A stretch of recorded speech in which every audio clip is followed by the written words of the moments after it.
Crianças serão condenadas? As crianças, elas herdarão a salvação, mesmo sem terem recebido a Cristo como único Senhor e Salvador? Primeiro que é importante entendermos o significado de graça. A graça não é salvação automática. A graça foi a reconciliação de Deus com a sua própria condenação do Éden. Gênesis 2, 16 e 17, Deus dá uma ordem para Adão e Eva, sob juízo de condenação. A consequência seria juízo de condenação, que seria o salário do pecado, a morte. O ser humano então ficaria destituído da glória de Deus, portanto, em direção à ira de Deus e afastado de Deus eternamente, para a condenação. Então, e aí o ser humano deveria assumir essa consequência do salário do pecado e a morte, porque o pecado estaria internalizado no ser humano, estaria dentro. É isso que Paulo fala. A lei, por exemplo, ele fala da lei que é boa, perfeita e agradável, mas o problema é que nós somos carnais. O mandamento é bom, perfeito e justo, mas nós somos carnais. O ser humano iria morrer. Levítico 17:11 mostra que a vida de toda a carne está no sangue. E sem o derramamento de sangue, de acordo com Hebreus 9:22, não haveria remissão de pecados. Só que o ser humano está corrompido. Como ele vai ser um sacrifício aceito por Deus por meio da sua própria morte? Não teria como. Por isso que a Bíblia diz que o cordeiro teria que ser macho e sem defeito. Êxodo 12:5, que nos livraria do poder da morte e do inferno. Pegando esse adendo, quando Jesus diz que as portas do inferno não prevalecem contra a igreja, contra o ajuntamento cristão, contra aqueles que creem e por isso fazem parte da igreja, é no tocante à condenação do Senhor. As portas do inferno não prevalecem contra a condenação do Éden, que é com o seu salário, que é a morte espiritual. Porque as pessoas que creem, elas passam a fazer parte desse ajuntamento que é coberto com o sangue do Cordeiro. Por isso que não sofre essa condenação.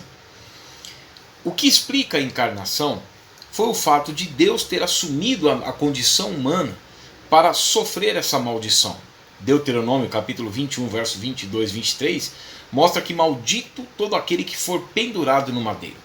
Por isso a encarnação. João 1:1, no princípio era o verbo estava com Deus e o verbo era Deus. João 1:14, e o verbo se fez carne e habitou entre nós. A encarnação foi justamente para que Deus condenasse o pecado de Adão, porque a palavra de Deus não pode voltar atrás. Então, se o ser humano pecou, o ser humano iria morrer essa morte espiritual, a condenação, a ira de Deus. Isso explica a encarnação. João 8:3 mostra que Deus estava condenando o pecado de Adão, a sua própria condenação no corpo físico de Cristo. Ou seja, o próprio Deus assumindo essa condenação, mas encarnado para ser achado em semelhança de figura humana, ainda que não tivesse pecado algum. Em Colossenses capítulo 1, verso 20, mostra que Deus estava assumindo, ou seja, reconciliando consigo mesmo todas as coisas por meio da cruz de Cristo. E aí, 2 Coríntios capítulo 5, verso 18 e 19, mostra que Deus em Cristo estava se reconciliando consigo mesmo todas as coisas, nos céus e na terra. E isso traria o efeito de não imputar aos homens as transgressões deles. Isso está em 2 Coríntios capítulo 5, verso 18 e 19. Então, o juízo de condenação veio sobre todos por causa da ofensa de Adão, para a condenação, mas graça veio sobre todos também, todos os homens, para a justificação que dá vida. A graça é a morte de Cristo na cruz, em que Deus se reconcilia consigo mesmo. Esse é o Corban, é o sacrifício. Agora entra o chamado. O chamado de Deus é o Karov, a aproximação. Por isso a pregação do Evangelho. Por isso Paulo escreve em Romanos capítulo 10, verso 17, que a fé vem pelo ouvir, e ouvir a pregação, e a pregação pela palavra de Cristo.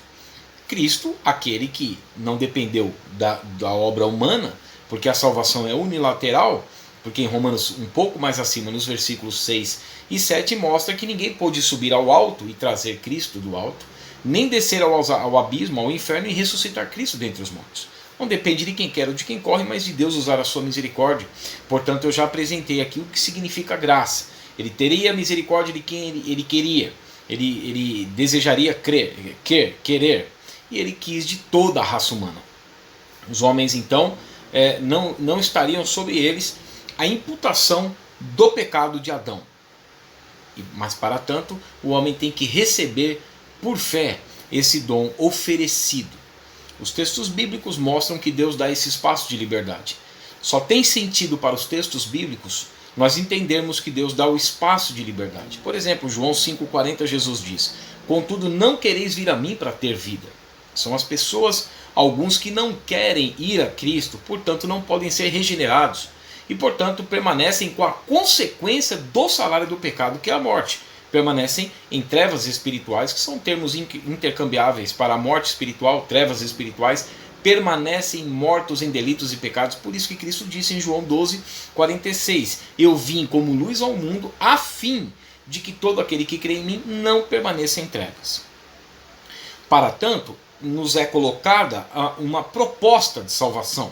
Porque veja, receber Cristo, nós entramos num processo de eleição. Tudo está em Cristo. A eleição, a vocação, a santificação, que é a eleição, a andar nas obras que Deus preparou de antemão para que andássemos nelas, e a salvação. Segundo Timóteo capítulo 2, verso 10, mostra que a salvação está em Cristo. E os que são eleitos, eles estão em direção ao processo final do objetivo da nossa fé, que é a salvação das nossas almas. 1 Pedro 1,9. Confirmando a vocação e eleição, 2 Pedro 1,10. Então nos é colocado diante de nós a proposta do bem e do mal, da morte e da vida. E nos é dado então a orientação para que escolhamos o bem. O bem que foi a oferta de Deus, sendo a graça na cruz do Calvário, derramada sobre todos, no tocante a nos proporcionar a vida eterna por meio da fé. Justificados, pois mediante a fé nós temos paz com Deus. A criança não tem esse poder de decisão. A criança não alcançou ainda na sua intelectualidade a compreensão de escolher entre o bem e o mal, entre a morte e a vida. Embora ela tenha a natureza pecaminosa, por conta da herança de Adão, não da culpa, porque nós não pecamos à semelhança da transgressão de Adão, como diz em Romanos capítulo 5, versos 12 a 14. Mas todos pecaram porque naturalmente, diante da nossa compreensão, e até mesmo do que a palavra de Deus diz, o que é ou não pecado, o ser humano estaria diante de dois caminhos a seguir. E aí sim, ele vai ter a faculdade mental de escolher entre o bem e o mal, conscientes, porque a palavra diz que o Espírito Santo convence do pecado, da justiça e do juízo. De alguma forma, Deus traz o pecador à consciência. Convencimento não significa conversão. A palavra diz em Jó 36, versos 8 a 12, que Deus abre o entendimento das pessoas, chama-as à sua presença na pregação, através da natureza, através de algo que a pessoa vê, a pessoa sempre vem à presença de Deus. E aí a Bíblia diz que Deus abre o entendimento deles e ordena a conversão. Faz com que eles vejam o seu estado de condenação e chama-os à conversão. E Deus coloca a condicionalidade, que é a fé. Se ouvir, serão salvos. Se não ouvir, permanecem condenados. Portanto, a criança não tem essa compreensão, ainda que esteja com o DNA do pecado em si, porque ela vai pecar por causa da consciência, mas ela ainda está no estado de inocência. A criança não é salva pela inocência, mas por causa da inocência. Então nós estamos diante de um caminho do bem e do mal, da morte e da vida. Jesus fala isso claramente em João 3,18. Aquele que crê não é julgado. Aquele que não crê, ele já está julgado, ele permanece julgado. Para crer ou para não crer, eu tenho que ter uma faculdade mental para escolher de frente com a pregação do Evangelho, ou daquilo que Deus colocar à minha vista para que eu veja o meu estado de condenação, eu tenho que responder sim ou não. Para isso eu tenho que estar com o meu estado de faculdade mental apto para fazer essa escolha. Amém? As crianças, elas são salvas automaticamente pela inocência, não por causa da inocência, por causa da inocência e não pela inocência. Amém? Deus abençoe.